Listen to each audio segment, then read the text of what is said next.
Welcome to our channel. Today we how to configure Intercom UI settings for better support UX, beginner guide step by step clearly.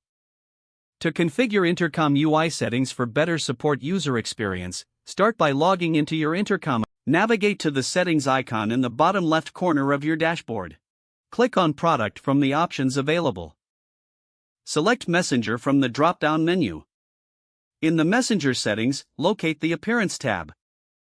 Customize the colors to align with your brand identity. Choose a primary color and a secondary color for the chat window. Adjust the chat bubble position to ensure it does not obstruct critical content. Next, enable or disable the welcome message feature. Customize the welcome message to make it engaging and informative. Now, scroll down to the behavior section. Set the rules for when the messenger should appear on your website. Consider triggering the messenger based on user activity, such as exit intent or page scroll. Moving on to the custom attributes section. Add any attributes that will help identify user segments better. This step enables personalized support for different user groups. After customizing attributes, proceed to the integration settings. Link any relevant tools such as Google Analytics or your CRM for better insights. Now, save all your changes by clicking the Save button at the bottom of the page.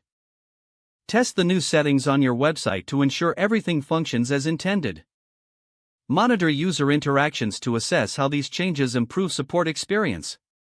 Adjust further based on feedback and data insights for optimal results. Regularly revisit these settings to stay updated with your evolving support needs. If the page does not load, refresh the browser or try again in a private or incognito window. Make sure you are using the correct email address, then retype it carefully to avoid small typos. If your password is not accepted, use the reset option and create a new strong password you can remember. Check your spam folder for verification or security emails, then complete any requested confirmation steps. Enable two-factor authentication if available to improve account security and reduce unauthorized access risk. Don't forget to like this video and subscribe to our channel for more step-by-step tech guides.